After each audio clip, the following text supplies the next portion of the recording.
Today's reading is from the New Dictionary of Thoughts, copyright 1969 or something, 1960 from the Standard Book Company. And we are at quotes about affectation. Affectation, in any part of our carriage, is but the lighting up of a candle to show our defects, and never fails to make us taken notice of, either as wanting in sense or sincerity. Locke. All affectation is the vain and ridiculous attempt of poverty to appear rich. Lavater. Affectation is a greater enemy to the face than the smallpox. Evermond. All affectation proceeds from the supposition of possessing something better than the rest of the world possesses. Nobody is vain of possessing 2 legs and 2 arms, because that is the precise quantity of either sort of limb which everybody possesses. Sidney Smith. Among the numerous stratagems by which pride endeavors to recommend, folly to regard, scarcely one meets with less success than affectation, which is a perpetual disguise of the real character by false appearances. Johnson. Great vices are the proper objects of our detestation, and smaller faults of our pity. But affectation appears to be the only true source of the ridiculous. Fielding. We are never so ridiculous by the qualities we have as by those we affect to have. Roquefoucauld. Affectation is certain deformity. By forming themselves on fantastic models, the young begin with being ridiculous, and often end in being vicious. Blair. Affectation differs from hypocrisy in being the art of counterfeiting qualities which we might with innocence and safety be known to want. Hypocrisy is the necessary burden of villainy. Affectation, a part of the chosen trappings of folly. Johnson.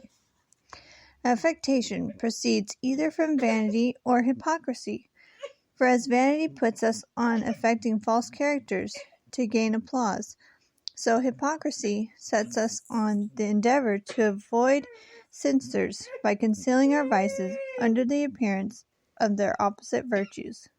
Fielding. Avoid all singularity and affectation. What is according to nature is best, while what is contrary to it is always distasteful.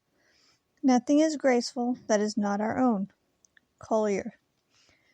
Hearts may be attracted by assumed qualities, but the affections can only be fixed and retained by those that are real. De Moy. Hi. Affectation naturally counterfeits those excellencies which are farthest from our attainment, because knowing our defects, we eagerly endeavor to supply them with artificial excellence. Johnson.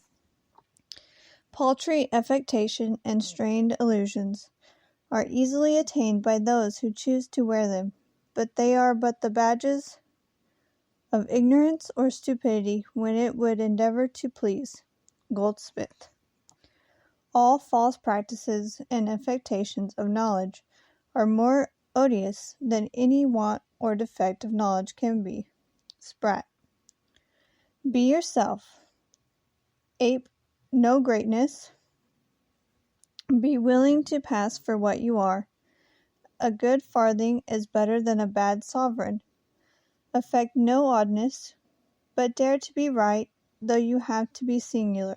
S. Coley. Affectation lights a candle to our defects, and though it may gratify ourselves, it disgusts all others. Lavater. Okay. The next one is quotes for affection. There is so little to redeem, the dry mass of follies and errors that make up so much of life, that anything to love or reverence becomes, as it were, a Sabbath to the soul. Bulwer. How often a new affection makes a new man. The sordid becomes liberal, the cowering heroic, the frivolous girl the steadfast martyr of patience and ministration.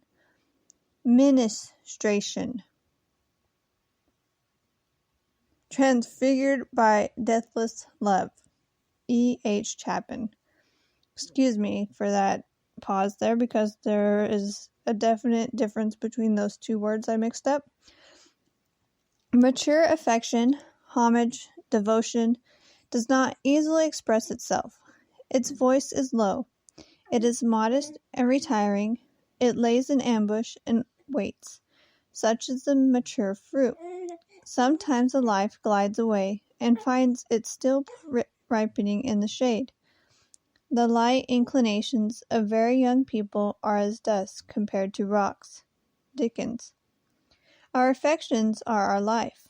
We live by them. They supply our warmth. Channing.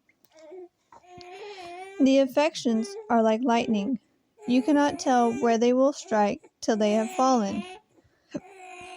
Lacordaire. How sacred and beautiful is the feeling of affection in the pure and guileless soul. The proud may sneer at it, the fashionable call it a fable, the selfish and dissipated affect to despise it. But the holy passion is surely from heaven, and is made evil only by the corruptions of those it was sent to preserve and bless. Mordaunt.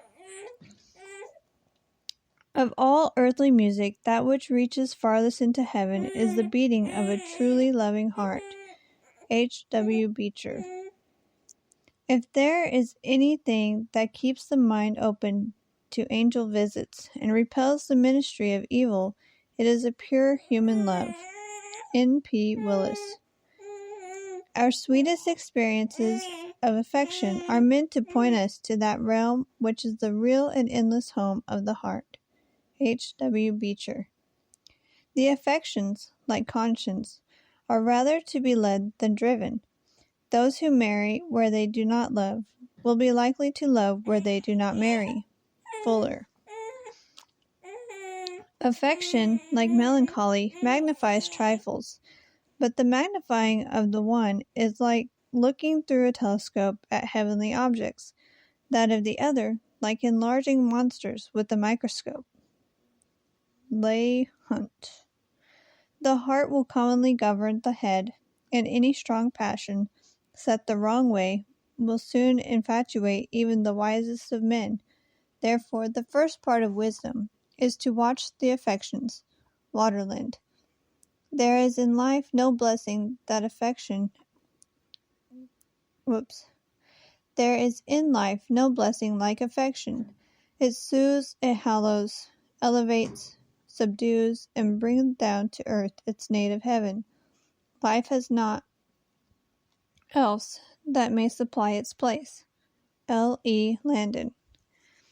I'd rather than that crowds should sigh for me, that from some kindred eye the trickling tear should steal. H. K. White. And there you have it. Those are the quotes for affection from the Dictionary of Thoughts.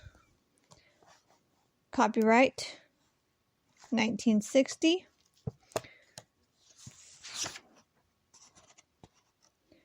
From Standard Book Company. This is a book I own personally, and it is a encyclopedia of quotations. Thank you for listening. Have a wonderful day.